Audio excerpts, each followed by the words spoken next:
The Global Taiwan Institute. My name is Russell Shao. I am the executive director here at GTI. GTI is a 501c3 think tank dedicated exclusively to Taiwan policy research and related programs.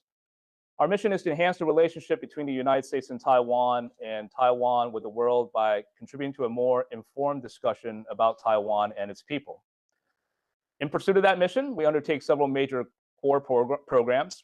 They include our biweekly Global Taiwan Brief, public seminars, an annual symposium in the fall, podcasts, as well as scholarships and fellowship opportunities. If you're not already subscribed to receive our updates, you should do so by visiting our website at www.globaltaiwan.org. I'll be remiss if I began today's program without thanking our board of directors, our advisory board members, some of whom are in this room today, as well as the wonderful staff and interns who make all our programs here possible. So thank you very much, as well as you, our audience members who participate in our event and make these events engaging and lively. So let's begin today's program. Today marks the 46th anniversary of the enactment of the Taiwan Relations Act. The TRA, passed by the US Congress in 1979, provides a legal framework for US-Taiwan relations that has endured for nearly 5 decades. The United States has a deep and abiding interest in Taiwan, which is embodied in the TRA. And the domestic legislation lays out 4 key areas of interest in US policy: national security, international space, economic, and people-to-people ties. Although the defense provisions of that act tends to get the lion's shares of attention, I want to emphasize that all 4 pillars form the cornerstones buttressing this increasingly strategic partnership between the United States and Taiwan. And while the policy of the United States and Taiwan of maintaining the status quo has preserved peace in the Taiwan Strait and promoted regional prosperity, some reasonably question whether this is sustainable in the long term, especially as the People's Republic of China appears to be unceasing and aggressively seeking to change it through force, extortion, and coercion. The massive military buildup across the strait by the People's Liberation Army, demonstrated most recently by its military exercise Strait Thunder 2025A, and the Chinese leadership's continued refusal to renounce the use of force against Taiwan, as well as its persistent political warfare activities, are destabilizing the Taiwan Strait and in turn threatening the peace and security of the Indo-Pacific area.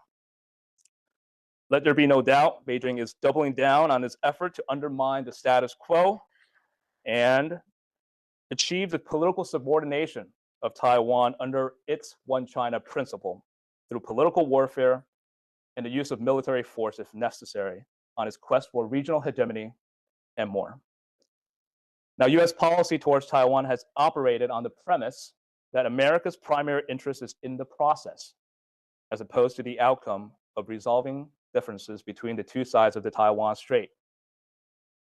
But that process is increasingly fraught as the CCP leverages its whole of government and whole of society strategy to undermine the international order. A rethink of current approaches is therefore in order.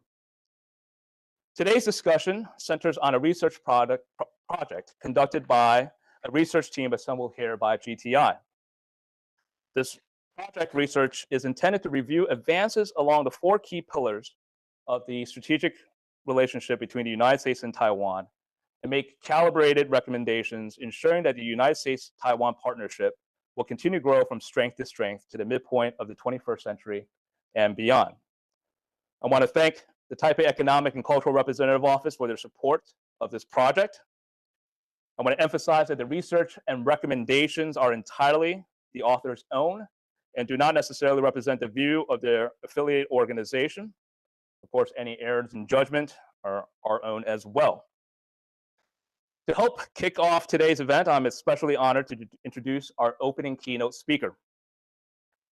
Ambassador Alexander Tah-Ray is Taiwan's representative to the United States, a role that he has assumed in December 2023. He has a distinguished career over 35 years in diplomacy and previously served as Taiwan's Vice Minister of Foreign Affairs from 2021 to 2023. His past overseas assignments include serving as Taiwan's representative to the European Union and Belgium, as well as ambassador to Paraguay from 2015 to 2018, an area and region of the world that, of course, is very much in the focal point of the present US administration. So without further ado, please join me in welcoming Ambassador Yu to the podium. Thank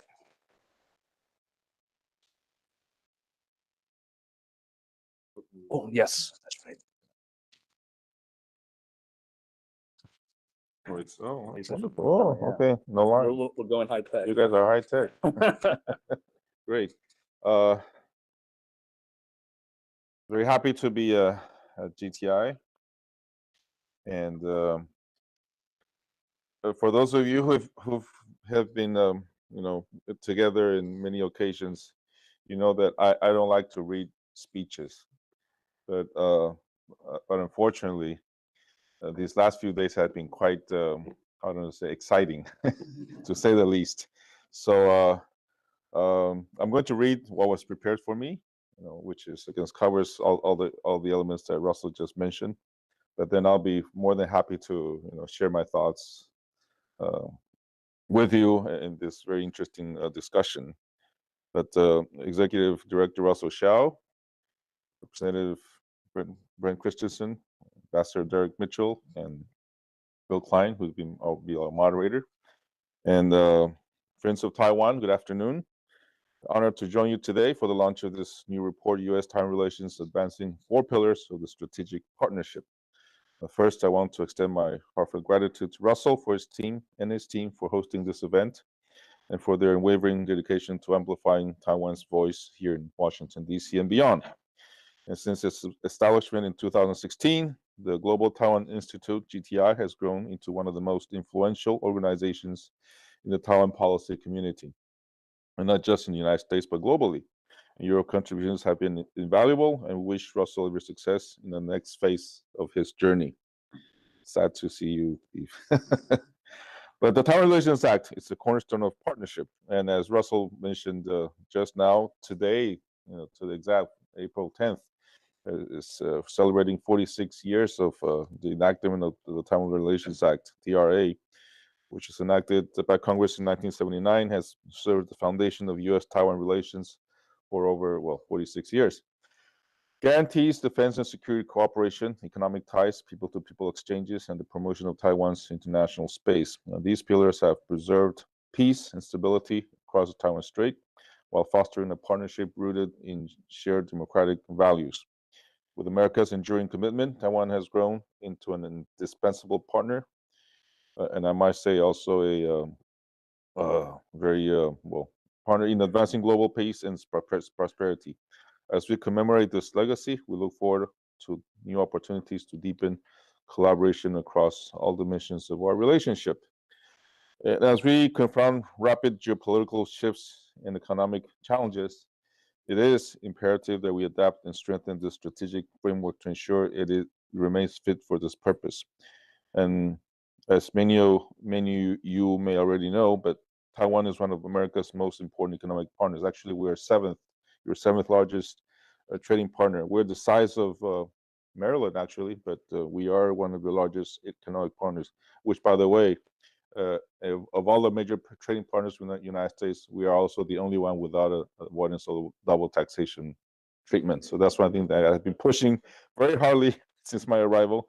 But again, that's a very needed incentive for both our business communities to engage in more investments and interaction. Last year, our bilateral trade reached $111 billion, with Taiwan ranking as the 7th largest. Okay. From semiconductors to advanced ICT products, Taiwan's industries are integral to powering American innovation and sustaining resilient supply chains. This partnership is not just about trade, it is about building future rooted in mutual benefit and shared values. The imposition of a 32% tariff on Taiwanese imports by the United States presents a significant challenge for our export-driven economy, However, Taiwan views this as an opportunity to further align our interests with those of the United States. We will not adopt retaliatory measures as announced by President Lai Ching-te. Instead, Taiwan has committed to addressing these challenges through negotiations aimed at reducing tariffs and eliminating non-tariff barriers while expanding procurement and investment initiatives, including agricultural products, industrial supplies, petroleum and natural gas, etc. Recent announcements such as TSMC's additional $100 billion investments in the United States underscore our dedication to collaborate with America's reindustrialization.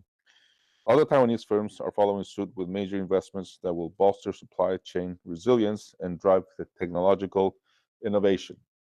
And this demonstrates our commitment to equitable trade practices and mutually beneficial investment that strengthen both sides. And by the way, many of you may have noticed President Lai Ching-te did have a op-ed at Bloomberg yesterday, and that pretty much underlines what we are trying to do with the United States in this trade and balancing between both sides. About U.S. security commitment in Taiwan, it's another pillar, important pillar of the Tah-Ray, which is the U.S. security commitment to Taiwan. The People's Liberation Army initiated the latest large-scale drills last month as part of a broader pattern of aggression aimed at intimidating Taiwan and undermining the peace and security of in the Pacific.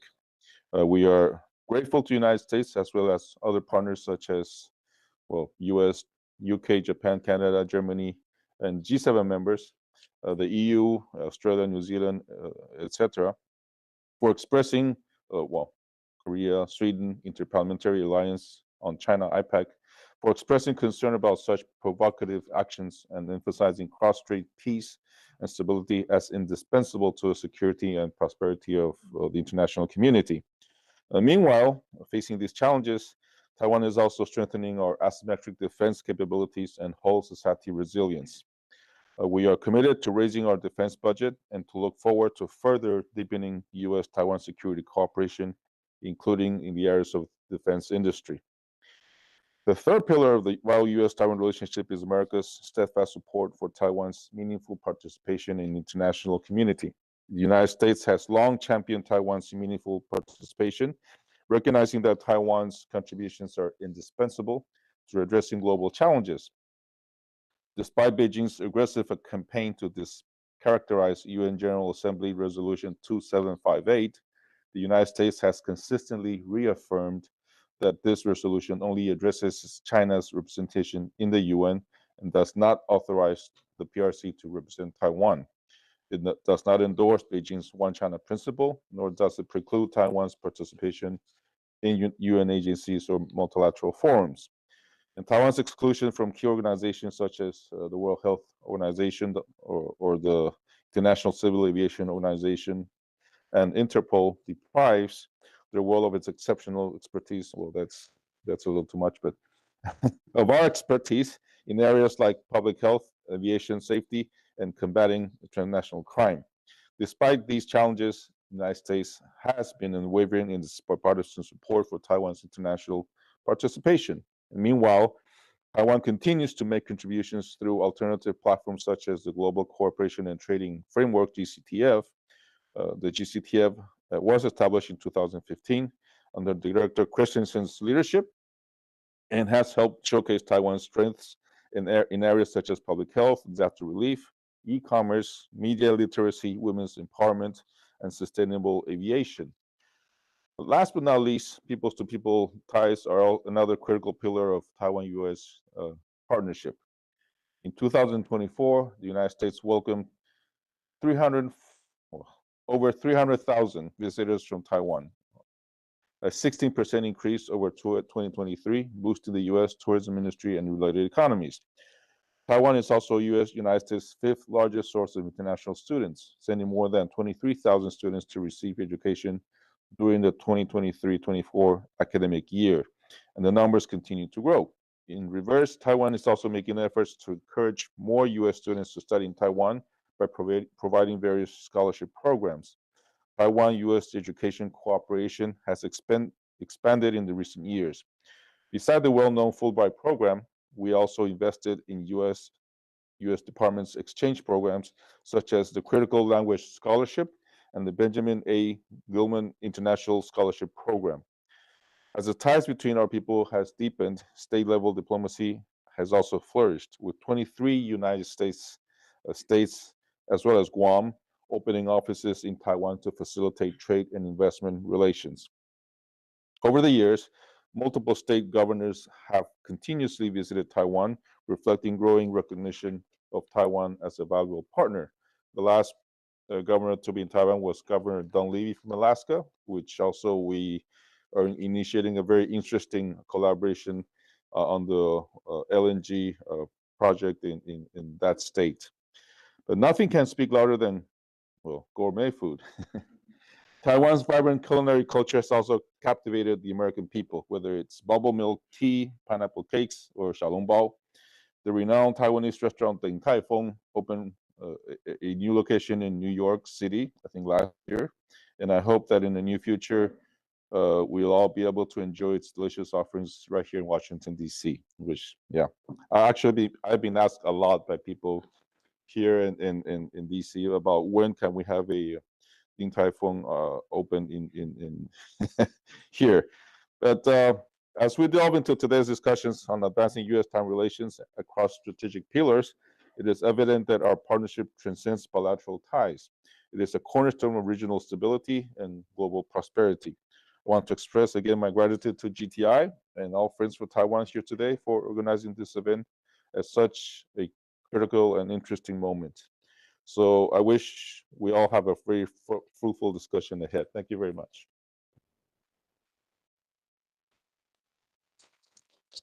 Thank you. Now I want to invite our moderator from Klein, as well as the authors of the report on the front of the room.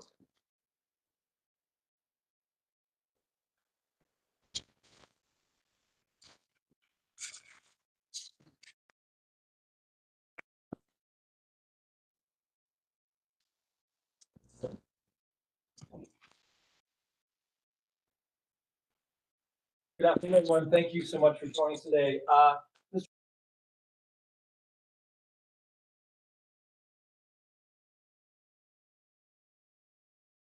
My name is Phelan Kine. I work for Politico. I write on the US-China relationship. I have a weekly newsletter that came out today called China Watch, where you can find it. It's really my pleasure to be able to moderate this panel. I have a long history in terms of living and working in Taiwan over the decades, and I have longstanding respect for the great work that Global Taiwan Institute does here in terms of representing Taiwan's interests. So we've kind of lost some time today, so I'm going to try to be as time efficient as possible. I just want to say, this is kind of a Taiwan moment. I mean, Taiwan has always been there, but I think it's really important to recognize on the economic front, Taiwan's per capita GDP exceeds that of Japan. Okay? So it's an economic player. Taiwan it's either the second or the third largest foreign exchange reserves in the world, many of them in US treasuries. Taiwan, of course, produces 90% of the high-end semiconductors that the world economy depends on for everything, particularly in the high-end. We're talking about artificial intelligence, weapons systems, etc. And I think the breaking news is the U.S. government, the Trump administration, has declared that Taiwan is a country. If you saw that chart that they rolled out, they had the list of countries, and Taiwan was number 4. The tariff wasn't so good. We're going to talk about that, but we'll take it, right? We'll take it. And I think Taiwan is really at the center of this global conversation, where the intersection of tech, the intersection of U.S. national security, and the intersection of geostrategy in the Indo-Pacific. And again, in terms of how far Taiwan has come, in the 90s, when I lived in Taiwan, I had friends and family who continually thought I lived in Thailand. Taiwan I'm sure many of you have feel the same way. I don't I'm hoping that doesn't happen so much, okay? And flash forward several decades, my 9-year-old son, his favorite pastime, if I give him free time on his tablet, is to watch NVIDIA product rollout videos, okay? And his ambition is to someday meet Jensen Huang, who is a U.S. citizen, of course, but is a son of Taiwan from Taichung, is that right? Credit to Thailand, yeah. Culture and tech, we do it together. Anyway, I want to get started, everybody. This is an amazing panel we have assembled today. This is like the DC, Indo-Pacific, Taiwan, U.S. National Security, Tech, Econ, SEAL Team 6 of panels. And I want to introduce everybody. We have somebody high tech. We have Derek Mitchell, who is beaming into us from. Derek, it's a secret location in a bunker somewhere, or can you tell us where you are? I can tell you where I am, and it's very disconcerting to see screen after screen after screen in front of me of myself. But you can see I'm actually in Perugia, Italy, of all places, up in Umbria at a journalism conference. So I kind of wish I were there, but in some ways, I'm glad. We don't hold it against us. We don't believe you, and that's the definition of a hardship post in your job, I assume. Okay, Derek is a non-resident fellow advisor to the Office of the President, the Asia Program, and the Center for Strategic International Studies. From 2001 to 2009, he served as senior fellow with the International Security Program and director for Asia projects, and founded CSIS's renowned Southeast Asia program. Most recently served as president of the National Democratic Institute, overseeing programs to support democratic developments worldwide. He was the first U.S. ambassador to Burma, aka Myanmar, in 22 years, in that fleeting golden moment of democratic reform and openness. And he is also a former special assistant to the Deputy Assistant Secretary of Defense for Asian and Pacific Affairs. So he knows his stuff, and he's a great person at this panel. We also have, to my left, W. Brent Christensen, apologies, adjunct professor at Brigham Young University's Political Science Department and advisor here at GTI. Many years in the Foreign Service, including time as a U.S. rep to the International Civil Aviation Organization in Montreal, my hometown. And he served 3 assignments at the U.S. Embassy in Beijing. He's a former deputy director of AIT, the American Institute of Taiwan, which is the de facto. And also the director, sorry, which is the de facto embassy from the U.S., but don't tell anybody. It's a secret, all right? When they go there, they resign from the State Department. It's very interesting. And he has received a Presidential Meritorious Service Award, the State Department's Charles E. Cobb Award, and honorary doctorates from the Sun Yat-sen University and Kaohsiung Medical University. I feel so outclassed here, but I'm so glad you're here. And finally, tip to the founder of the GTI, Global Taiwan Institute, Russell Shao, co-founder, I should say, executive director here, co-founder, senior fellow at the Jamestown Foundation, and adjunct fellow at Pacific Forum. And he previously served as senior research fellow at the Project 2049 Institute, not to be confused with Project 2020. And a national security fellow at the Foundation for Defense of Democracies. I'll stop there, but you get this, what I mean, right? SEAL Team 6 of panels. I want to kick it off, everybody. We're talking about the Tah-Ray, the Taiwan Relations Act, which is really the foundation, the backbone of U.S. ties to Taiwan. And of course, if you haven't had time, hopefully you will get time to read the report that these folks have put together. But I want to dive into it, and I want to start with Derek. If you're still there, we have a blank screen, which isn't good. Yes. Derek is back. Derek, please take it away. Okay, well, thank you, Phelim, and thank you all. Again, I do wish I were there, truly, because it's much easier to do these things in person than it is virtually like this. But first, I just want to have thank yous, of course, to Russell for his leadership of GTI, his leadership of this project, and his great work over the years. And thank you for your stewardship, and look forward to seeing what you do next. Brent, it's great to see you on screen again. Wish we were sitting next to each other. It's rare that we get to be in the same place at the same time, so I apologize I'm not there. And Adrian Wu, who was behind the scenes working the magic of putting this thing together.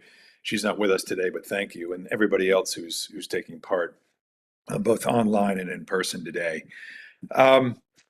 I mean, we have, I think, 5 minutes each to go through the report chapters, and hopefully you all are able to read the report, download it, or get the hard copies. But in my section starts it off, and it's titled Defense and National Security.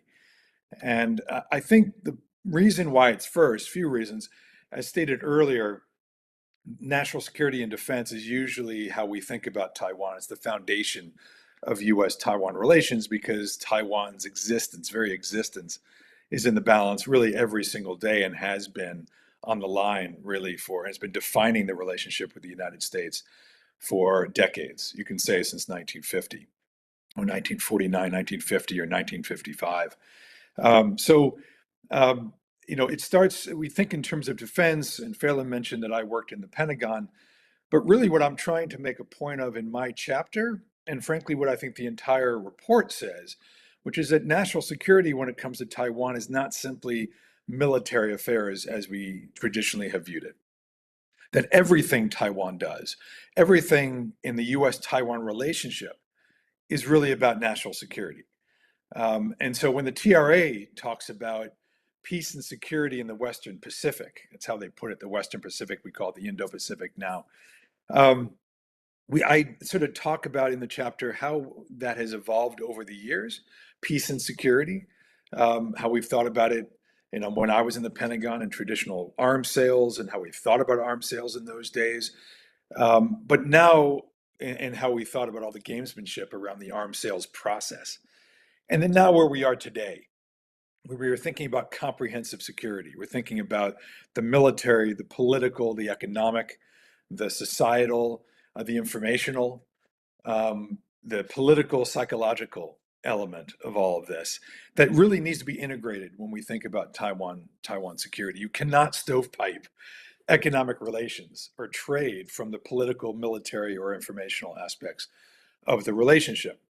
So when we think about the TRA and the flexibility of the TRA, of how it talks about the United States needs to be working with Taiwan to prevent coercion, to ensure peace and security in the Western Pacific, it then encompasses what we are now seeing, a challenge that has never been more complex, never been more immediate, never been more severe, I would say, since 1950, certainly 1979, but even 1950. And we were talking about that danger over the years, but I think we can all agree, we have never seen a more immediate, severe, and complex challenge than we do today, way beyond what we could have conceived 45, 46 years ago. That means certainly the issue of a blockade, which is a daily concern with these increasing encroachments of the air, sea, land, cyber exercises that some say are just supposed to test, but as Admiral Paparo talked about, as really being a kind of dress rehearsal for some kind of squeezing operation, blockade potentially. We have consistent cyber attacks, consistent sophisticated disinformation campaigns. You have electronic warfare that's come into play, missiles, vast number of missiles. And then this issue of just communications, undersea cables being snapped that make Taiwan feel more insecure. So as we think about in the United States and as Taiwan thinks about its defense, we know that is now on the agenda. And that means it's a whole of society, whole of government need that is being addressed. I would even say, and this goes back to my time as president of the National Democratic Institute, that since 1979, Taiwan's democracy itself, its change in political system, is itself a provocation. Is itself something that China sees, like Russia did with Ukraine, as something somewhat provocative that makes it even more urgent for China as it tries to.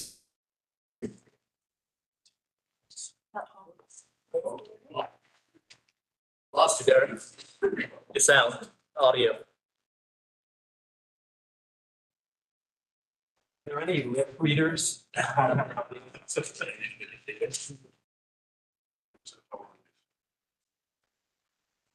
Okay, so we have these things happen. That was made in another country besides Taiwan. Okay, I'm going to blame the South Koreans for that. But I think or the Italians, exactly. So I think lemonating this lemon in terms of the communications break is, I think one of the most important points that Derek made just now is something I should have upfronted or front-loaded, is the fact that Taiwan has made this remarkable transition from what was really a brutal authoritarian dictatorship that mirrors in many ways what we see in China today, this peaceful transition over a period of 3-4 decades. It's imperfect, it's a work in progress, but it's necessary to protect it. So, and I think that's a big part of what we're talking about today in terms of TRA. Derek is still not with us. I think we'll put a in it for. Yeah, put a pin in it. Let's reestablish right. Exactly. So I don't want to waste your time, our time, or our panel's time. So I'd like to go to Brent. You're up in terms of your thoughts and specifically what you worked on the report and your top lines.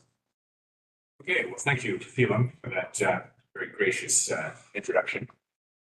It's really a pleasure to be here today to talk about this report that we've been working on the past few months in the context of the Taiwan Relations Act, which has been mentioned exactly 46 years today. I first became acquainted with the Taiwan Relations Act in 1989 when I was sent to AIT for my first foreign service assignment. 30 years later, in 2019, when I was AIT director, we organized a year-long celebration. No, sorry, no, enough. A year-long celebration of the 40th anniversary of the TRA and its many aspects of its success. And now at 46 years, the TRA's continued success is again worth commemorating. So today I'm going to talk about these two sections of the report that I worked on. It's international space, the US-Taiwan economic relationship. The first thing, Taiwan international space. For many years, Taiwan, as Phelim indicated, Taiwan was not especially well known and was often confused for Thailand. But not anymore. In recent years, Taiwan has become a prominent focus of world attention. As a vibrant democracy, leading high-tech economy, and an exceptional citizen of the world, Taiwan is increasingly admired and appreciated as a valued partner. But despite that, Taiwan still struggles to play a significant role in international organizations and activities because of PRC efforts to constrain and restrict Taiwan's access to these organizations and activities. Although our primary emphasis of the TRA is the U.S. obligation to support Taiwan's self-defense, it also offers support for Taiwan's participation in international organizations. And following the 1994 Taiwan Policy Review, the United States articulated even more clearly its support, which was the United States supports Taiwan's full participation in organizations where statehood is not a requirement and meaningful participation. The U.S. has repeated this guidance or this statement many times since then. And in 2021, then Secretary of State Antony Blinken called for the UN member states to join the United States in supporting Taiwan's robust, meaningful participation throughout the UN system and in the international community. Because of PRC pressure, Taiwan is largely excluded from the UN and its technical agencies, like the World Health Organization, the International Civil Aviation Organization, Interpol, UNFCCC, and others. And in recent years, the PRC, with some success, has also been promoting this reinterpretation of UN Resolution 2758, whereby the PRC gained the UN seat for Taiwan, to mean that it supports the PRC's One China principle claim that Taiwan is part of China. Even though Resolution 2758 actually does not say that, it doesn't mention Taiwan at all. The United States and other like-minded UN member states strongly oppose this reinterpretation. As Ambassador Yu noted, Taiwan's exclusion from WHO, ICAO, Interpol, and other UN agencies means that there are significant gaps in the international system for dealing with public health, civil aviation, crime, and war. But in fact, Taiwan has a lot of that expertise to share. Most notably, of course, was Taiwan's exemplary work to manage the COVID pandemic, which really put Taiwan in the lead of its own in terms of capabilities. Although not a UN member, Taiwan has distinguished itself also as a generous supporter of humanitarian assistance, disaster relief efforts. And I might point out that whenever the United States experiences a natural disaster, Taiwan is there to help. For example, following the recent wildfires in Los Angeles, Taiwan provided a donation of $1 million with additional donations from the city and other NGOs. Of course, one main reason Taiwan has attracted so much attention lately is its amazing semiconductor industry. Taiwan is strategically leveraging this to bolster its international status and geopolitical relevance. So one of the most important bilateral initiatives to expand Taiwan's international space is the US-Taiwan Global Cooperation and Training, GCTF. It was launched in 2015. I was fortunate to be there at the time.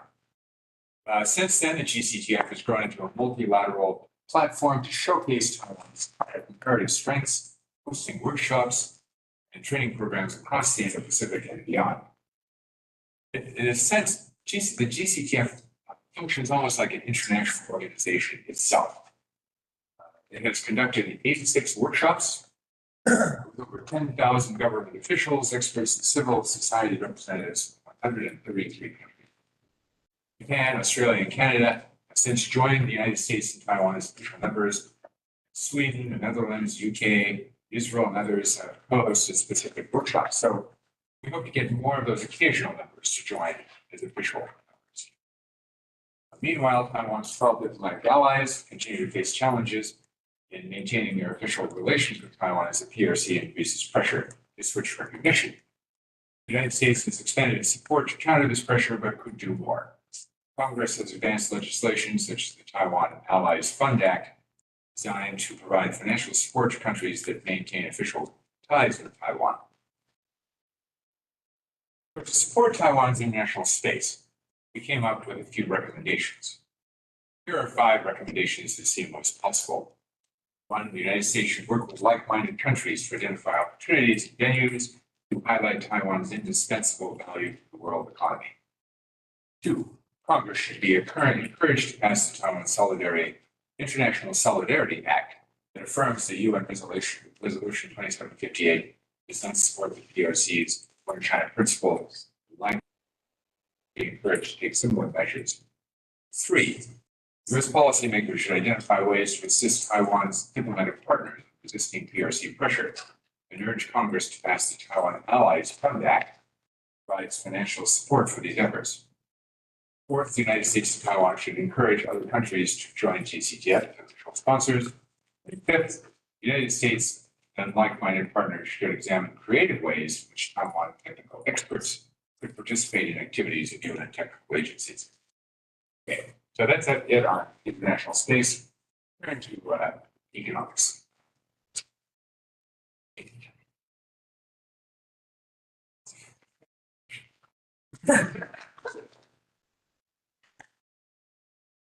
I'm just trying to be private. Designated time error. Anyway, this, as you pointed out, has suddenly become a very. So I would point out that Taiwan is one of the United States' most important economic partners, not only because it is an important export market, but also because Taiwan is a critical link in high-tech supply chains, including the source of over 60% of the world's semiconductors and 90% of the most advanced semiconductors. Taiwan is also a big investor in the United States. Semiconductor giant TSMC's planned investment of $165 billion in its chip production project in Arizona represents the single largest foreign investment in U.S. history. But other Taiwan companies like Global Wafers are also making major investments in the United States as well. The United States and Taiwan have long had a strong economic relationship, but Taiwan's critical role in the global semiconductor industry came into sharper focus during the pandemic. The world faced shortages of semiconductors. This experience highlighted Taiwan's indispensable position in supply chains that underscored the need to safeguard access to its semiconductors. A 2023 study by Project 2049 and the US-Taiwan Business Council found losing access to Taiwan's semiconductor industry, devastating effect on the U.S. economy, potentially causing a $1.6 trillion loss, nearly 8% of the U.S. GDP.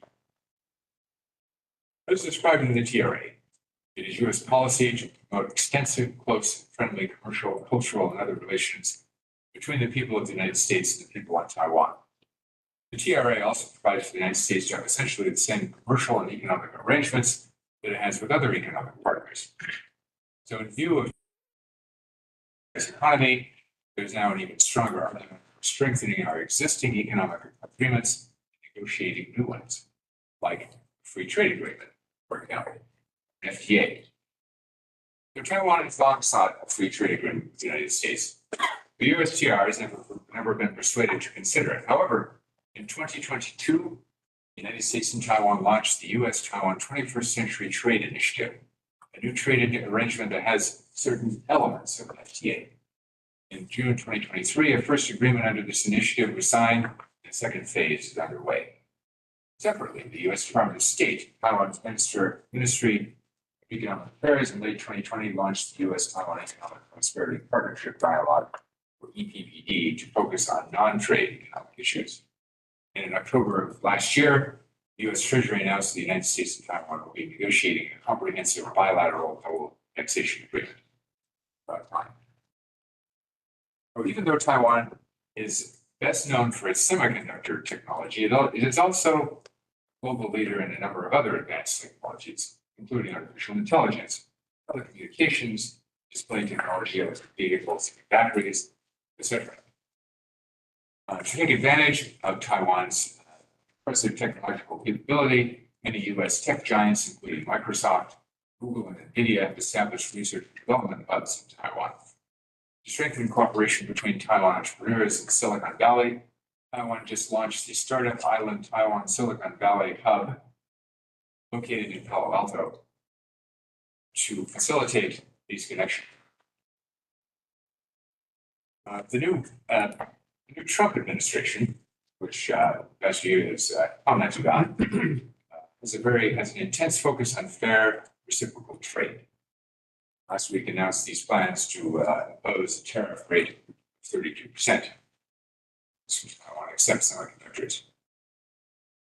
Although they are apparently paused for 90 days, these tariffs, whether they are actually going into effect, introduce a new uncertainty with the US-Taiwan economic relationship. Nevertheless, here are a few recommendations for strengthening the US-Taiwan economic relationship. One, USTR should be encouraged to further develop the US-Taiwan 21st Century Trade Initiative to reach near FTA levels of economic cooperation. Two, the United States should urge other key economic partners of Taiwan to formalize their trade and investment ties with Taiwan agreements. Three, the United States should send more senior level economic officials to Taiwan in support of specific measures to strengthen the bilateral economic relationship. Four, the United States should encourage more Taiwan semiconductor and high-tech firms to invest in the United States and also publicly recognize those firms that are already investing in the United States. Five, the United States and Taiwan should encourage and support efforts like the Startup Island Taiwan Silicon Valley, in order to spur the development of more startups in Taiwan and facilitate their connections to Silicon Valley. And I'd like to maybe add just one more, which is U.S. Treasury should move forward as soon as possible with negotiations on that double taxation. Anyway, so enough for me. I turn the time over to President. Thank you so much. Russell, you have the floor. Okay, well, thank you so much, Phil, and thank you for that very lively introduction, and also for Ambassador for his very insightful opening remarks that lays out a lot of the issues that we are talking about now, as well as the areas that we are trying to cover in this research project. I want to emphasize also that, I think while each of us were responsible for our respective sections of this research project, Derek on defense and Brent on international space and economic relationship, and mine, along with my colleague Adrian Wu on the people-to-people ties, we all had a chance to review the other sections, and this really came down to as a shared assessment on the U.S.-Taiwan relationship and these four pillars and how do we move forward. And I just want to also emphasize the excellent work that Adrian had put into this report, not only in contributing to the substance of, in particular, the section that I worked on people-to-people ties, but really seeing through to the finish line in the putting together of this report, and really couldn't have done it without her support, as well as our fantastic interns. So really the credit, all the credit should really go to them, and any errors, of course, in judgment in the content of the report, I will take responsibility for that. But as someone who has focused really a lot on security issues across the Taiwan Strait, this is really a refreshing project for me to look at this dimension of the US-Taiwan bilateral relationship. You know, you often hear now U.S. officials, Taiwanese officials tout the strength of the people-to-people ties between the United States and Taiwan. And just to give a recent example, you know, the current AIT director, Ray Green, recently stated, you know, Taiwan is a model democracy with one of the most innovative economies in the world and a key partner with the United States across multiple fields. Our shared values, deep economic links, and strong people-to-people ties form the bedrock of our friendship and serve as a driving force of US-Taiwan ties. And we almost take it for granted when we talk about people-to-people ties, but there are really actually a great deal of substance in the US-Taiwan partnership. And this is becoming increasingly more strategic in nature within the current geopolitical setting.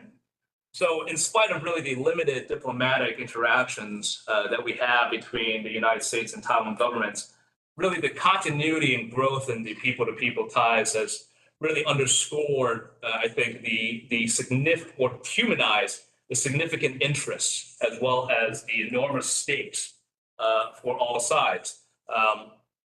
Yet at the same time, compared to other dimensions of the bilateral partnership, as we've discussed on the defense and military side, to the international space, to the economic partnership that has been, really highlighted in recent days.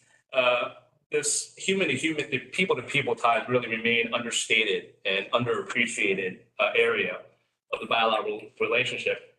This, of course, is not reflected in really the growing positive attitudes between the people of the two sides. And in a way, it has helped reinforce, I think, a lot of the positive momentum that we've seen in the US-Taiwan partnership in recent years. And I expect that with this as the sort of the foundation of our bilateral relationship, we can expect it to continue to grow forward.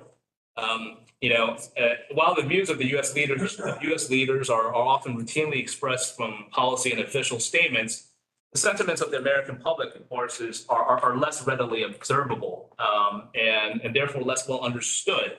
But I think if you sort of look at the numbers and look at the data point, you can get a much more better appreciation for really just the strength of this partnership and the potential for it to continue to grow despite some of the uncertainties that we are seeing now at a more macro level. And I think, in recent years, there's been a good deal of data points that have been made available due to public opinion surveys conducted by various survey institutions here in the United States, like the Pew Research Center, as well as the Chicago Council on Global Affairs, that really, I think, points to this strong foundation. And just so that there's a point of reference for everyone to refer to here, according to a poll done by Pew in 2023, 65% of U.S. persons have a favorable opinion of Taiwan, right? This is compared to only 30%, which showed an unfavorable one. Another poll conducted by the Chicago Council on Global Affairs in 2024 also reinforces this poll finding and show that it's the feeling of Americans towards Taiwan has become warmer. So in this feeling thermometer survey that was done again in 2024, Taiwan received a 58 This was just this is similar to the one that it received in 2022, which was like 60. So in any case, there has been an upward trend overall in the longer term in terms of the people's favorability towards Taiwan.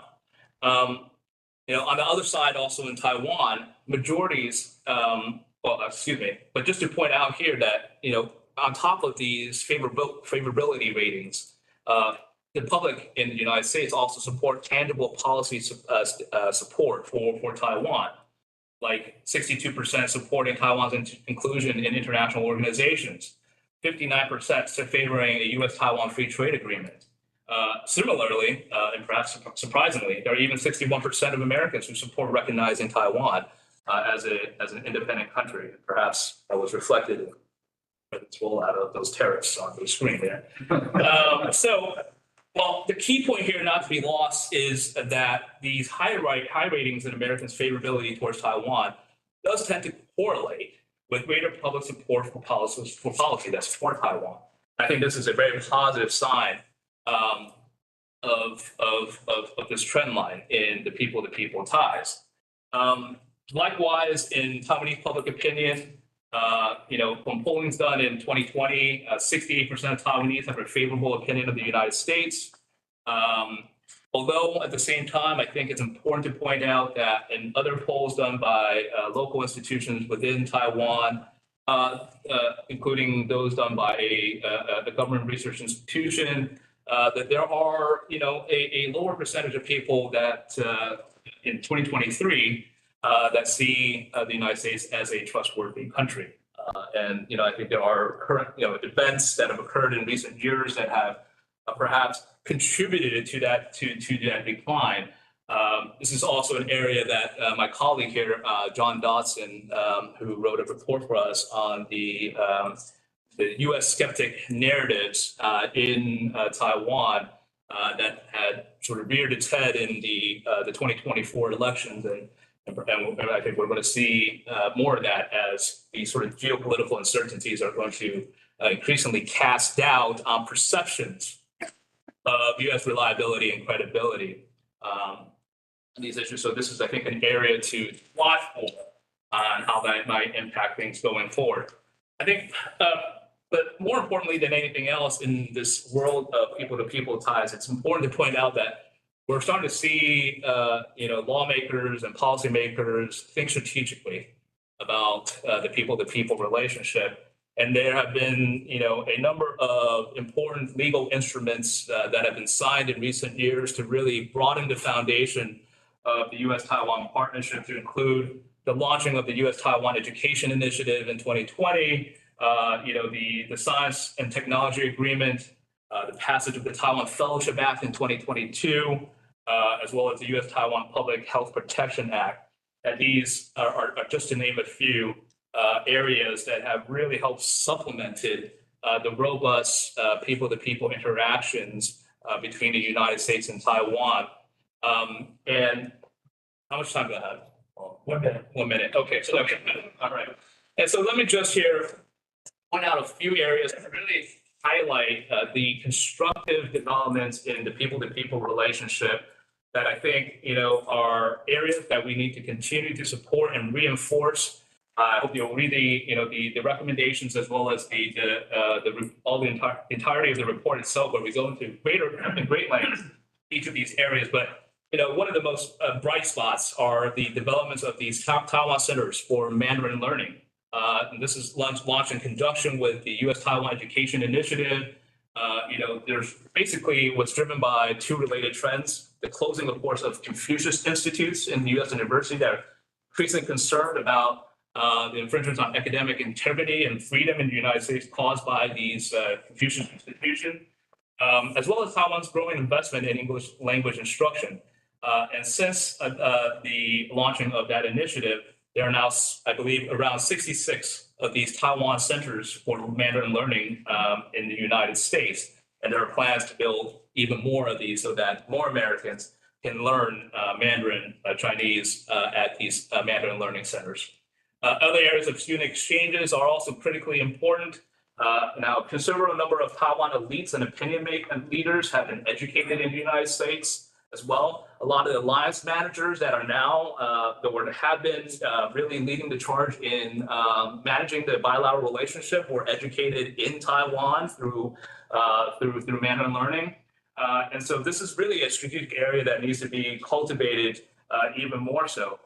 So programs like Fulbright Taiwan, like the International Visiting Leadership Program, visitor leadership program are I think prime examples, and it should be further developed.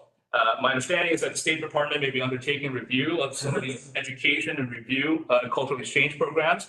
And so, really, I think it's a great time to take heed of the need to think more strategically about these stronger people-to-people ties and making sure that we're investing the necessary resources. And the final point I would add in terms of where I think there's a lot of areas for growth is subnational engagements between the United States and Taiwan. When it comes to state-level partnership, it's really been remarkable to see the level of interaction, the intensity of these interactions, particularly at the state level. Now that there's been, I think, a total of 23 states as well as Guam that have opened their own state offices in Taiwan, and that's really remarkable in the very short time that this has been really happening. There's been, and I think this really pushes back also, in addition to the affirmative aspect of increasing the people-to-people relationship at the subnational level and the state level, it also pushes back about on the PRC's malign influence at the subnational engagement level too as well. And so I think this is also an important area for us to explore and examine further. Thank you so much, Russell. Appreciate that. Everyone, a little bit more patience. We are going to go back to Italy. And I believe we have Derek coming back to us for a final 3 minutes. Hopefully he's had time for perhaps a glass of wine, some delicious, some cheese, some sausages. And Derek, you're up. You have 3 minutes, Derek. We're right behind. Do you mind us sprinting a bit? Okay, I'll sprint. And I'm sorry, I don't know what happened. My connection here seems strong, so I'm not sure what happened there. No, just to wrap up maybe, because I started where we want to end here, which is this is integrated. The security is integrated. Everything you heard on the economic side, the people-to-people side, this stuff the concept of Taiwan security has to be integrated in both US and Taiwan's eyes. So the economic, I don't know where I ended up last time, but you can't separate the trade and economics with the political military. You can't separate the notion of Taiwan's economic health with its political and military health. That's one point we need to be taking away from this. Secondly is just the need for deterrence and on both sides having the will and commitment demonstrated. And if you look at my sort of recommendations at the end, there are 4 recommendations in my section that go into needing to increase the defense budget. And I don't talk about need for any particular percentage. I think artificial percentages don't tell you anything, but Taiwan does need to increase its defense budget. We all have been pushing that 3% number for a long, long time. If it can go even higher, whatever it needs to take care of its legitimate needs, its defensive needs, whether it's military hardware or its sustainment, food and resources, energy, all of those things that go into Taiwan security these days is extremely important. And the United States itself needs to build up its defense industrial base in order to get things more quickly to Taiwan so that when Taiwan does say, we want to take care of our defense, we can deliver accordingly. We need to be planning, operationally planning in joint ways along with our allies and partners. There's no time anymore to play footsie around this and play games. We need to be making sure Taiwan's defense is strong and that American commitment is strong. We need to be working with our partners in that regard. And the bipartisanship, maybe I can end it here. The bipartisanship of America's commitment and of Taiwan's commitment. They can't play games, partisan games on defense budgets or on national defense on either side. We need to be absolutely committed together in a whole of government, whole of society way. And there can never be too much reaffirmation. We talk about Tah-Ray is maybe, as I started, maybe the most important piece of congressional legislation in modern American history when it comes to foreign policy. I can't think of any more consequential piece of congressional legislation. This is owned by Congress. Congress is invested in this, and it is important, even if they don't continue to pass legislation, but you cannot have enough comments coming from Washington, whether it's the president or Congress, of affirming why Taiwan matters. And simply saying that anything that happens that's coercive or use of force to change the status quo matters fundamentally to the United States, and then delivering on that materially, I think, is what's needed from the United States going forward. It's just a very basic, fundamental thing I want to put at to wrap this around. Then we can go through your questions here, Phil. Great, thank you so much, Derek. Everybody, I have a quartet of questions that I want to run through really quick, as quick as possible. Then I want to make it as interactive and open to you as much as possible. So I want to, this is amazing information. We have great background in terms of the people to people, the economic, the defense, national security angle of it. I want to sort of center this back in the here and now and Taiwan's relationship with the United States under this current administration. Now, what do we know? We know that prior to the election, the Republican Party, which has always been very hardcore support for Taiwan, removed any mention of Taiwan from the party platform. In short order, then candidate Trump, President Trump now, said, number one, that Taiwan had stolen the US semiconductor industry, something that he's repeated multiple times. He has said that Taiwan doesn't spend enough for its defense, it needs to do more. And I think more alarmingly, he said that Taiwan's proximity to Chinese mainland made it almost impossible to defend. Now, those points that he has made repeatedly since he took office. And one thing that really strikes me is that he doesn't have a kind word to say about Taiwan ever. It's always a complaint. He has a lot of nice things to say about Xi Jinping. Xi Jinping's a great guy. He's super smart. He's brilliant. He's strong. He doesn't say anything nice about Taiwan. So I don't know what that's about. I also know that Elon Musk is a key advisor to President Trump, and that Elon Musk favors a one country, two systems, Hong Kong style resolution of the cross-strait issue. If you've noticed what's gone on in Hong Kong the last few years, it hasn't been great. And one thing, when I mention this, people always say, hey, no, calm down. There is a rock solid bipartisan consensus on the Hill in favor of Taiwan. I'll tell you something as a journalist. Whenever I contact those rock hard supporters for Taiwan on either side, 90% of the time they don't respond or they decline to comment. So I'm going to say to you, my thesis here is, I think we're in terra nova here in terms of the US-Taiwan relationship. Things have changed. The ground is shifting. And my question to the panel is the TRA enough in this current context? And what more and how concerned should Taiwan be about what this administration says and does? Thank you. I'll turn it over. Brent, if you'd like to start, I'm open. Tip the whack at any of those. Is the TRA enough? Should we be concerned? Is it enough? Well, I think it has functioned exceptionally well for the last 46 years.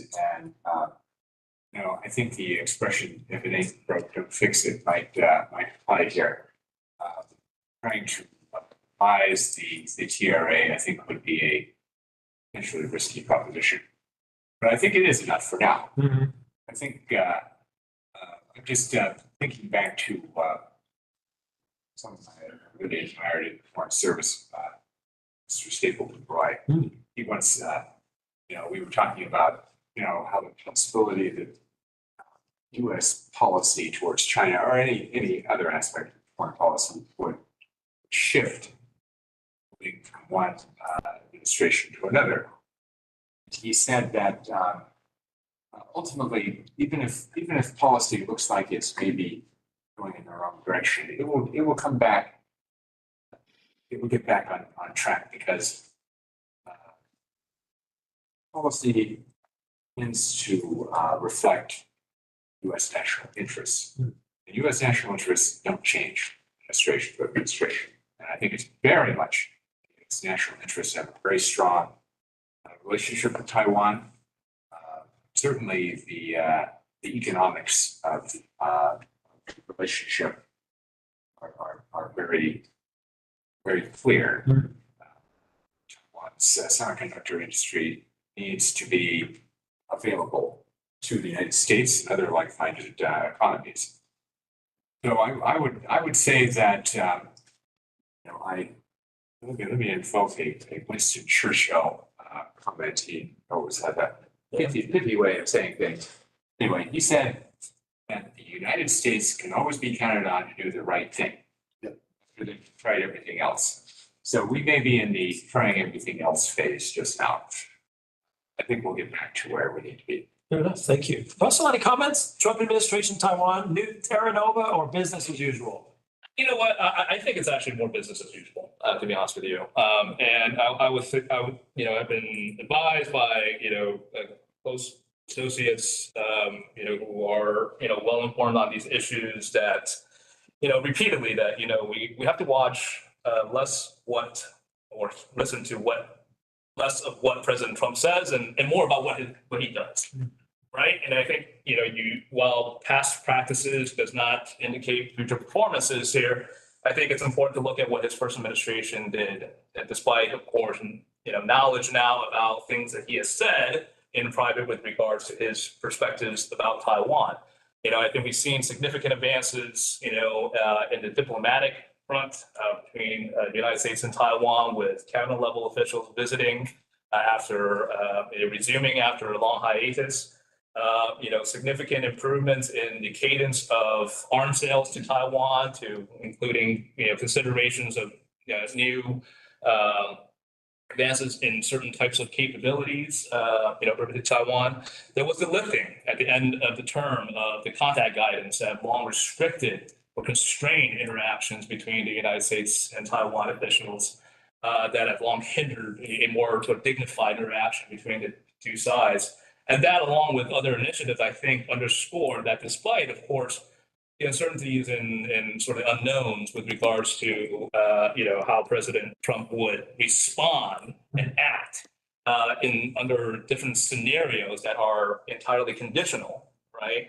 The actions, I think, speak for themselves in terms of the staying power of the, both what, Brent has referenced to in terms of the national interest of the United States with regard vis-a-vis Taiwan, and the broader structural issues with regards to U.S. PRC strategic competition.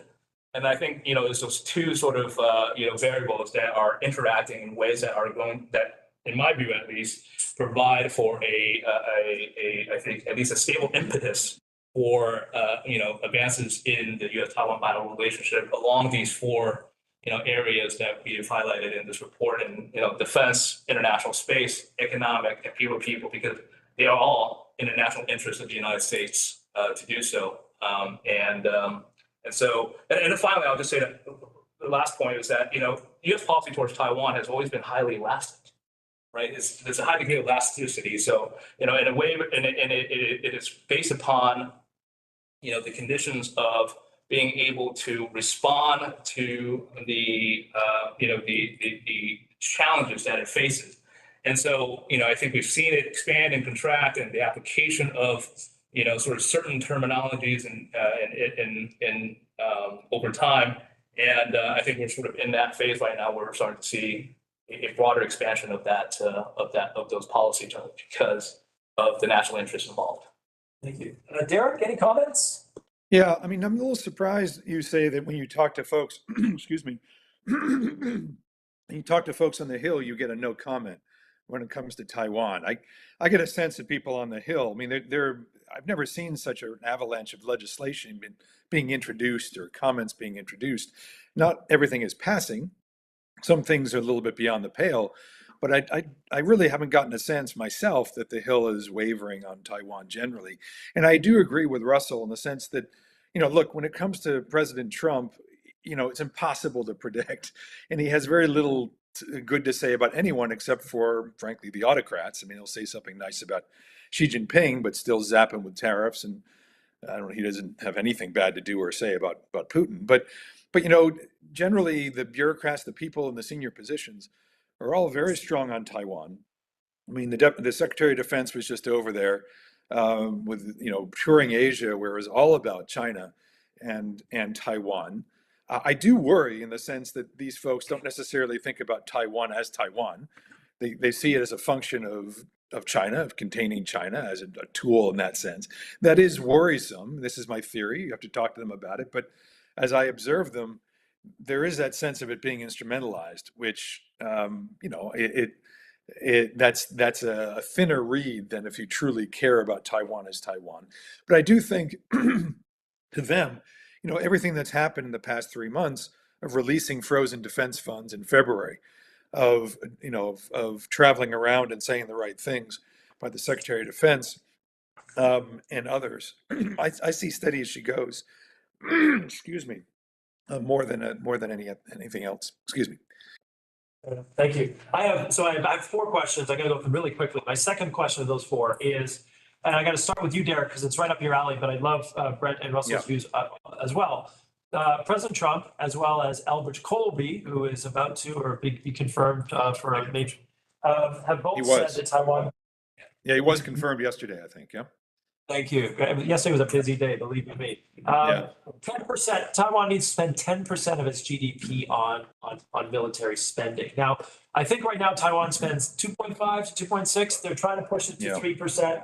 Israel, which is sort of in a constant state of war with its neighbors, spends about 5%. So anyway, there is this expectation, and maybe it's transactional, that Taiwan isn't doing enough for its defense, even though, me as an observer, Taiwan spends billions of dollars every year on weapons systems from the United States and other countries. Taiwan is owed $20 billion in backlog weapons systems. But the expectation and Taiwan, we hear all the time through the ambassador and his staff, Taiwan's doing all kinds of things in terms of asymmetric warfare preparation, drones, learning the lessons of Ukraine. But what we're hearing from this administration, at the very least, is Taiwan isn't doing enough. So, Derek, help us out here. Is Taiwan dropping the ball here, or are we getting wrong information? Look, I think there are folks here in the United States over the years who have been concerned that Taiwan has not been serious enough about its defense. We could be honest about that. There still is an army-centered military, and still a legacy of having come over in '49 and decades of the presumption of or pretension of retaking the mainland, by the Kuomintang. That is evolved. There is more of the Navy and Air Force interest. There's, the budgets have not moved as they should have. Again, that's become a partisan issue. There's been complacency that, well, the Americans will take care of it, or Americans will come to our defense on the one hand, or it's just not going to happen. We've lived under this, this threat for 75 years. We get it. It's not serious, etc. I think the DPP is serious. I think they're now getting serious. I think they have political problems internally on this. They have to be able to convince their people there is a need to increase commitment to defense. But as you say, I guess it also depends how you calculate defense. Nowadays, civil defense is as important. Sustainment is important, as we talked about. And I wouldn't make an arbitrary percentage, as I put it. They have trouble getting weapons from anyone but the United States. So that causes, problems for us in terms of the backlog. Our defense industrial complex is now backlogged. So you can't necessarily blame it all on Taiwan, as they see a desperate need for anti-air capabilities and other capabilities, drone capabilities that we're behind. A lot of this stuff in Ukraine is brand new, these drone capabilities. They used to ask for the nice gleaming platforms that'll go in the first volley of missiles. So we're now talking about a very different type of defense that we frankly have been talking about for 15, 20 years. But they're finally getting serious. And we need, with our allies, to figure out how to react with the same kind of seriousness that frankly the mainland is, that China is. So yes and no to your question. I think definitely they need to do more. Definitely they need to be serious about this, but the United States and others need to be stepping up as well. We need to be stepping up our game. Thank you. Russell, comments, thoughts? Yeah, sure. I think just to add on to, I think Derek's excellent points, and just to put some context on this, I think it would be correct to sort of accuse Taiwan of not being serious about its defense. I think if you look over the last 7 years, there's been year-on-year increases in Taiwan's defense spending, and this I think increases from about like 5% almost year on year, right? And there is also a tendency to have a very narrow sort of definition on what constitutes defense spending. I think if you were to include measures in whole society, resiliency, hardening of critical infrastructure, all I think initiatives that appears to be a priority for the current administration in Taiwan. I think those could easily add up to a higher defense spending that won't reach the 10% of GDP as called for by some of even President Trump and some of his incoming officials. But having said that, I do agree with the fact that there are the calls for Taiwan to spend more on defense is bipartisan, and it's one that has continued on from different administrations. So it's not sort of unique to President Trump's second administration to call on Taiwan to spend more on defense. And I also think it's important to not examine Coley's comments with regards to the 10% defense spending in isolation of his views in terms of what is needed to defend Taiwan. He has long advocated for strategy of denial, denying the PLA a beachhead in Taiwan, with a strategy that would necessitate U.S. and military intervention in that conflict. And it has to be a intervention that is an acceptable level of cost for U.S. defense and policy planners. And so, just like the need for the United States to step up, I think that is also predicated on the need for defense allies and partners to also step up to ensure that such a strategy would be effective, because it would be ineffective if it was just the United States doing on its own. It wouldn't be possible, right? And so I think again, looking at that not in isolation, but in terms of a package of what does such calls for greater defense spending entail as a part of a broader strategy that is necessary in order to prevent the PLA from taking Taiwan. Thank you. Brett, thoughts? Thank you. I would endorse essentially everything that Derek and what you said, but I have just a couple of things. I would also argue that support for Taiwan in Congress is one of the few things that actually there is bipartisan support for. And I think that we shouldn't discount that level of support, even though sometimes anti-China sentiment is dressed up as pro-Taiwan sentiment. So it confuse the two. But I think really there's a lot of strong support for Taiwan on the Hill. So the whole asymmetric warfare strategy that Taiwan seems to now have embraced, certainly the Russia's attack on Ukraine has validated how effective that approach can be. And I think that Taiwan has really started to adopt some of these important new platforms about, the less expensive mobile or dispersed programs that are weapon systems that much of which they can produce themselves. And lastly, also echo the comments that Derek and Swope said, that the number that is described as, percentage of GDP that Taiwan is spending on defense probably does not include other expenses that are being devoted to civil defense, the whole resilience program. It very much is part of the overall defensive strategy that Taiwan is adopting. So I don't think we need to get too fixated on what percentage of GDP is being spent on this. They'll never get 10%, but That's not realistic. Yeah, I think the last time someone had 10% of GDP was like the Roman Empire or something, right? I mean, it's not up. Thank you so much. Okay, good news. I'm cutting my number of questions to 3. This is my last question because I want to get to you really quickly. And here it is. Russell, you said something really interesting. I think it was, or sorry, one of our esteemed panelists said something about Taiwan being sort of in this instrumentality of Taiwan, of how it's perceived. And I can give an anecdote. I was sitting around with a bunch of fellow journalists here. Of course, we're in the DMV. It's a bit of a bubble, but highly educated people with a sense of the world. And the question was, why should the U.S. defend Taiwan? Why should the U.S. go to war over Taiwan? Every person said TSMC. They didn't say anything about democracy. They didn't say anything about this, front line and sort of defending the first island chain. And it struck me as someone who knows Taiwan to a certain extent that these people had no sense of Taiwan beyond the headlines of the tech issues, which puts Taiwan in the headlines. If you ask an average American about Thailand, they say, I think they're Buddhist and there are beaches.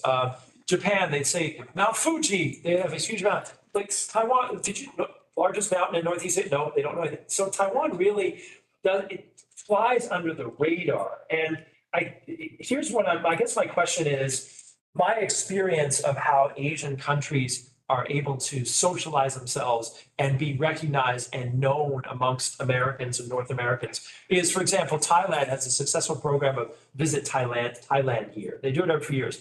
Cheaper flights, all kinds of deals for tourists to get people to Thailand to spend money, but get to know the place, okay? China wants Americans to visit and get to know China. They have a program to bring 50,000 young Americans to come and study over a period of time. And so I guess my question is, and the other thing I'll say is that the Chinese ground game here in DC is extremely effective.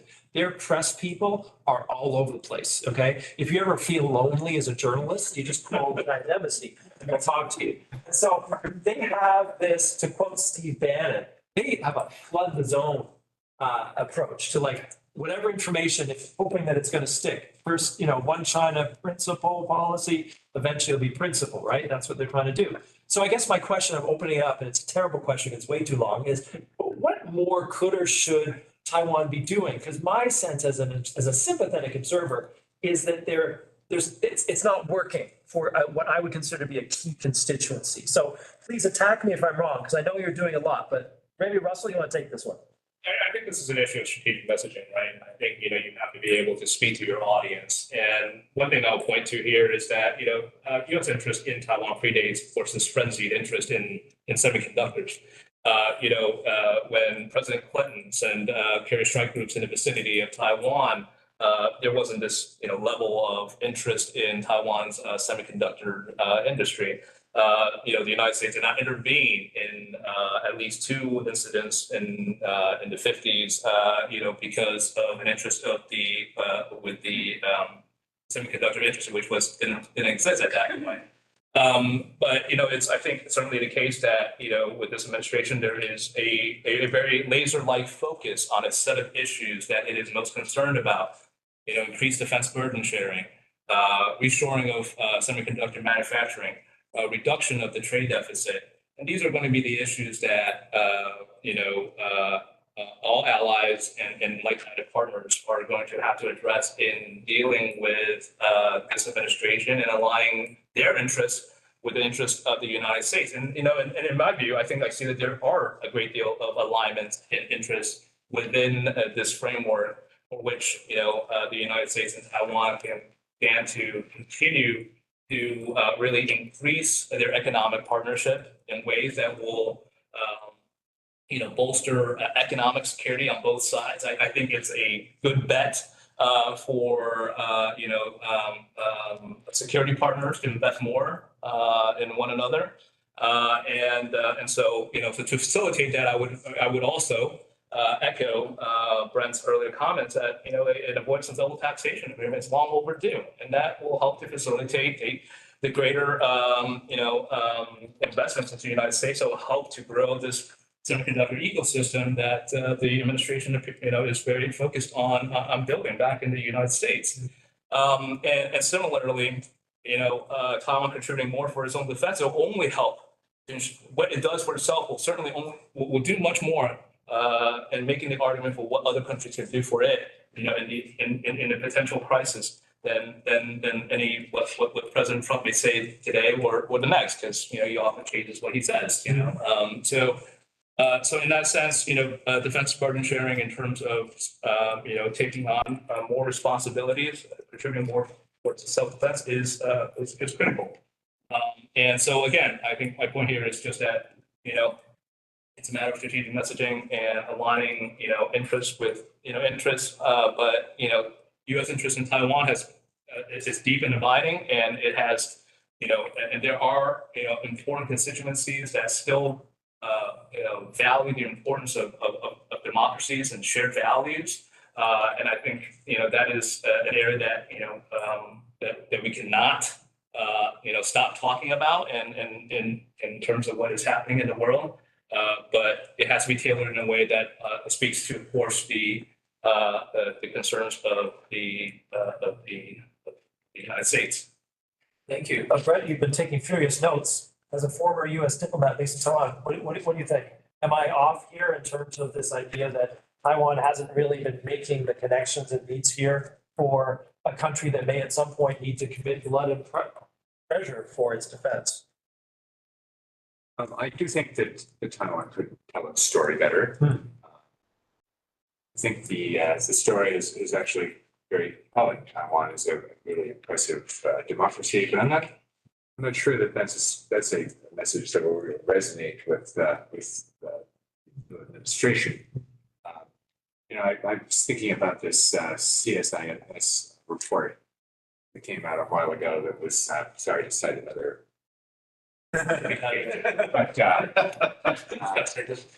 Well, it was pointing out that while values are important, interests are the primary driver of international support for Taiwan. So these interests need to be highlighted, particularly economic interests, because I think that people can really understand that. Mm-hmm.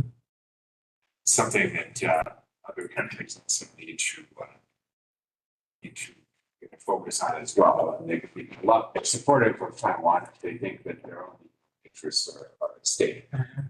But I think that also Taiwan is an important strategic partner, and certainly the allies in the region, Korea, Japan, Philippines, and others, they understand the importance of Taiwan remaining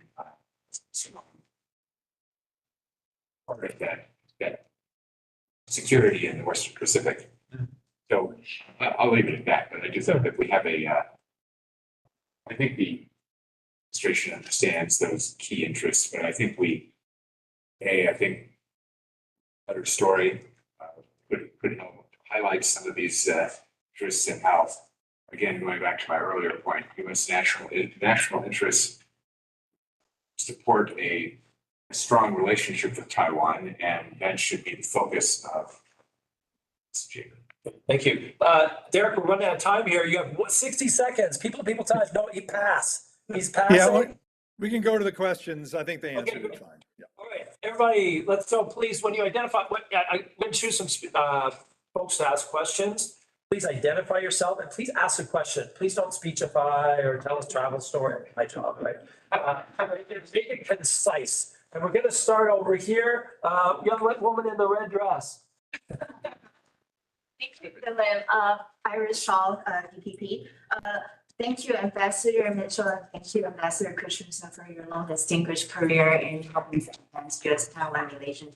I just want to, it's a really good point I want to highlight just in this report that Taiwan is included in the multilateral meetings in recent years, and it really manifested in the joint statements, G7 to ASEAN to US, Japan, Korea joint statements. And very notably is like, if you take the recent G7 statement, for example, it reiterates the opposition of any unilateral attempts to change the status quo by force or coercion. And the aggressor in this sentence clearly implied not Taiwan. And they also expressed support for Taiwan's meaningful participation in international organization. And again, it dropped the reference of whether statehood is a requirement. So I want to pick your brain on how do you see the significance of this evolution of wording in the joint statement, and then how the allied defense, if you will, beyond the rhetorical support might look like in the current administration.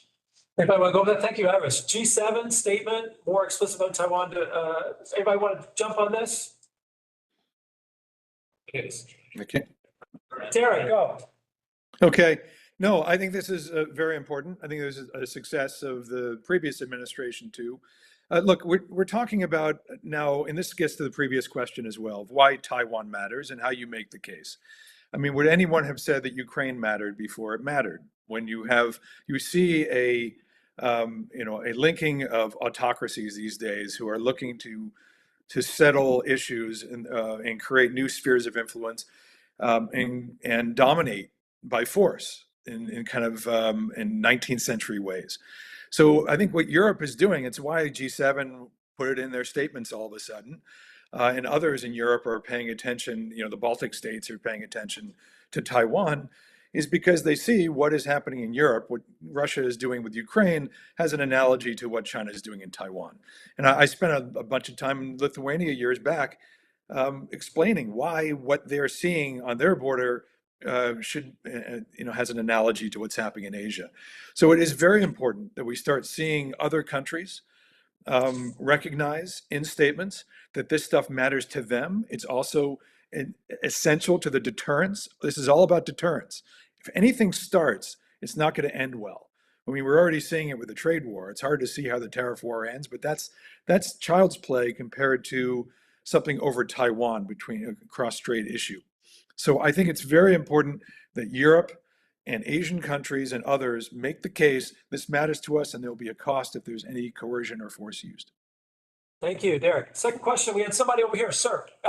Identify yourself. Nice, crisp, concise question. Go. Okay. All right. I'm Mark from Daily News. So two questions. I promise to be brief. So how ready is Trump administration to establish its presence in the Indo-Pacific region? Because we just seen the military drill around Taiwan. We failed to see a strong response from our Department of Defense after the drill. And on the economic front, how probable is the administration to pick up US-Taiwan's previous negotiation, like the 21st Century Initiative, since White House is getting all kinds of negotiation right now? And why do you think that we haven't seen a new AIT chairperson right now? Okay. I think that's Let's go with the third one. We don't have an AIT chairperson. As a former AIT person, why is that? What's going on? Is that normal? We're like 300 days into this administration. I just don't think it's a priority just yet. Okay, fair enough. We took care of it. All right. I don't think I think someone will be named at some point. It's not at the top of the list. Fair enough. And sorry, I'm just interpreting. Sorry, go ahead. So Derek, I want to throw to you. Big, what is it? Joint sword 382C, whatever, around Taiwan.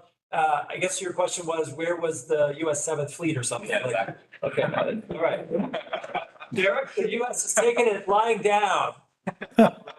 I'm not representing the Defense Department or the administration. I don't know that they're taking it lying down. I mean, what are you going to do in that circumstance? I think the key is to act with greater urgency.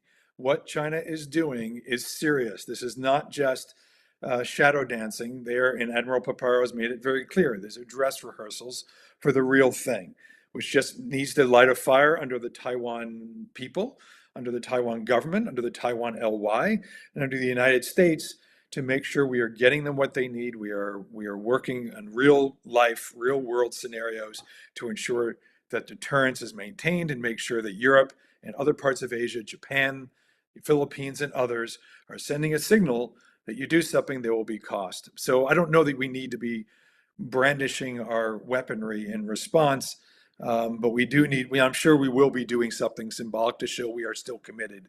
But I don't think we haven't done anything, and that will matter. All right, so your third question, maybe, yeah, go. Let me just maybe even just support administration here. I'm thinking, I actually take issue with the notion that the administration is not doing much on establishing its presence in Indo-Pacific. Let's remember the fact that, the Quad met, on the day of the inauguration, and that, I think was very, emblematic of the emphasis that this administration places on the Indo-Pacific. Much of, if you think about some of what some strategic, sort of thinkers and policy analysts are saying, this whole reprioritization away from Eastern Europe is premised on the need to be able to focus much more on the Indo-Pacific theater. So focusing right now in terms of how to manage the Ukraine issue, to be able to reorient the United States to be better postured in the Indo-Pacific seems to be one of the driving logic for this emphasis on Ukraine.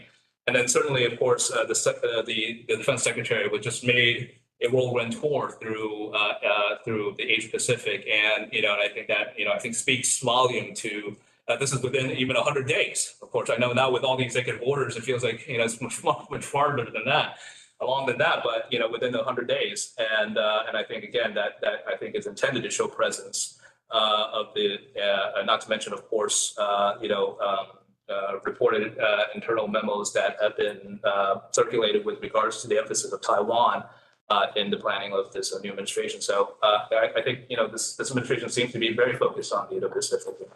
Great, thank you. Question from the middle. I saw you, sir. Yes. Oh, sorry. That's something. No, sorry. Apologies. Sorry. 21st century. Yes. Yeah. I feel certain that is still sort of on track, but perhaps delayed a bit because I think USTR has been very busy these days working on other tariff-related issues. Good day for the NFO here. Yes, go.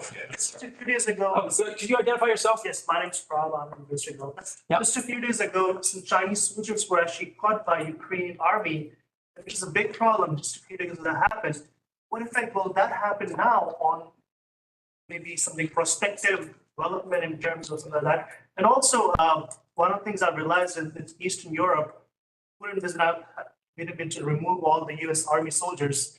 Do you think she will pull up a page from that thing and also say, hey, no more U.S. soldiers in Japan and in South Korea as well, for us to relax on these terms? Thank you.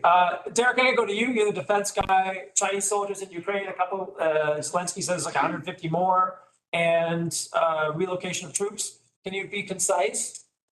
Sure. I kind of missed the second question, but the first question on, this is an escalation. I think that's serious. Again, it shows the closeness. We don't know who these soldiers are, if they're early 150, are they authorized by the PRC government, but it is not a good sign. And it shows that kind of close, cooperation between the two, you can imagine is not just one way.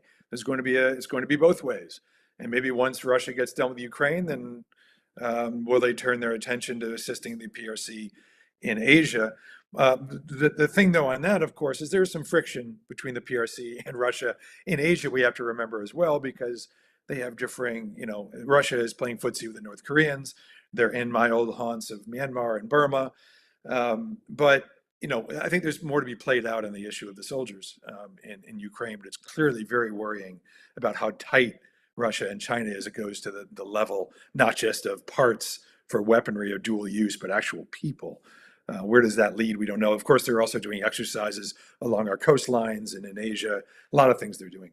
In terms of relocation, talking about what is the issue on relocation? The question. So basically, 60,000 soldiers in Japan, 26,000 soldiers in South Korea. I mean, Putin has been trying to say, hey, we don't want U.S. soldiers in Eastern Europe. Do you think that same page will be pulled out by Xi Jinping saying, well, you know what? I don't want any U.S. soldiers nearby within this distance level of China. Right. So if Putin can kick out U.S. troops from Europe, Xi Jinping can do it. Yeah. I see. Yes. Well, no, I mean, look, Xi Jinping has been trying that forever. And if anything, as Russell said, they're talking about repositioning folks from Europe to turn to Asia. But again, Trump is a wild card. I don't think I worry about anybody else in the administration, except for Trump and maybe Musk, if you call him part of the administration, that if he has that kind of influence.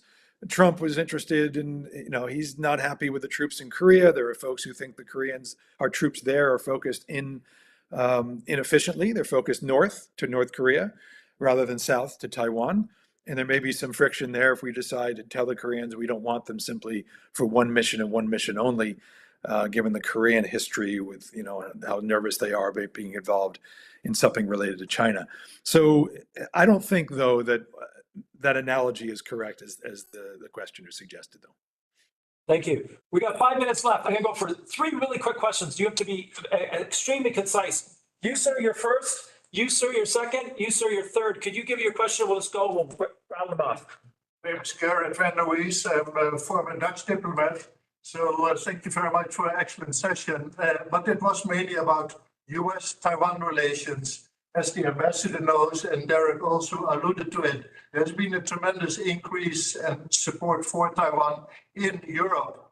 How can we factor in Europe better in pushing back against China? Because you need mass and you need numbers to push back against China. Great question. Nice to finally see you here. Okay, thank you. We got that. And sir, we're going to go with you.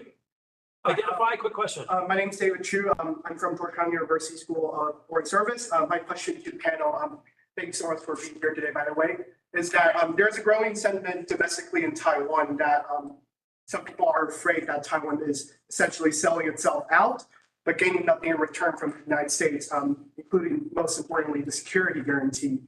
Secondly, in the US domestically, there is also a growing sentiment of this isolationist, that US should be more, protecting its own interests other than other interests. So I just want to gauge. What's your question? I just want to gauge the panel's opinion on these 2 growing sentiments. Okay. How do you respond? Thank you. There's a third person. I missed you. Yes, sir. Hi. Very quickly. I'm doing undergrad at George Washington University. Yep. My question is directly to Mr. Christensen on your topic, growing ties with India. Do you think the U.S. can play a role in between bridging ties between Taiwan and India, given their similar foreign policy directives? Great.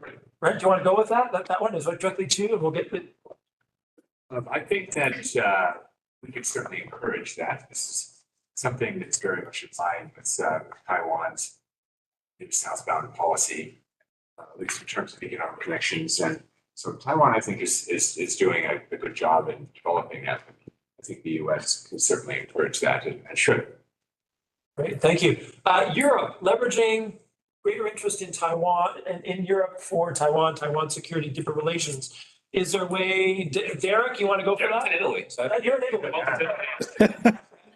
Yeah, I'm working on it here in Perugia. I'll work on that over dinner. Look, and we're in the last couple of minutes, so let me just also bring it all together. I always talk about the 3 Ds when it comes to Taiwan, if we're going right on schedule.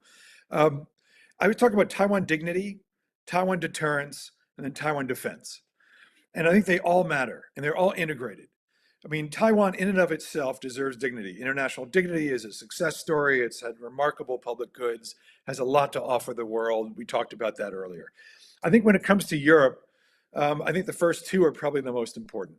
I mean, in showing that Taiwan is not isolated, the PRC wants to isolate, humiliate, just wants to do whatever it can to show that Taiwan just give in. I mean, PRC wants to win without fighting.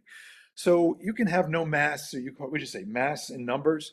You don't have to have mass in numbers. You're a country with sovereignty. To say that Taiwan matters, it deserves a place at the table.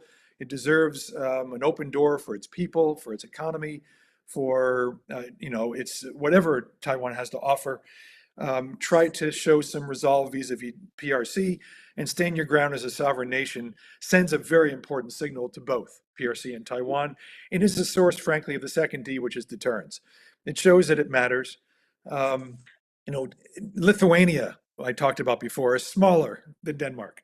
So I think you can even, they have stood up, whether they liked it or wanted to or not. They may have backed into it, but they did it. And I think, and Czechia has done it. I think Denmark can do it as well, and working with partners. Obviously, there's mass in numbers. So Denmark working with partners in Europe and doing this together and pushing back on the PRC narratives and speaking up for Taiwan, talking about why Taiwan matters. If we don't talk about democracy in the United States, you can talk about it in Europe, because it does matter when you have a global norms and rules competition going on around the world that the PRC and the Russians are on the attack. Derek, thank you so much. Ladies and gentlemen, we are at time. I'd like to thank our panelists today, Brent Christensen, Russell Shao, Derek Mitchell in Perugia, Italy, and Ambassador Yui in the corner. If I can have for him. engagement. And please get in touch with Global Taiwan Institute. If you're interested in following US-China Taiwan relations, be sure to subscribe to my newsletter, my channel, let it go. Thank you very much, everybody. Have a nice day. Thank you. Thank you. Right. Okay. Can I go up? So it's the beginning of a favorite line at a certain age. So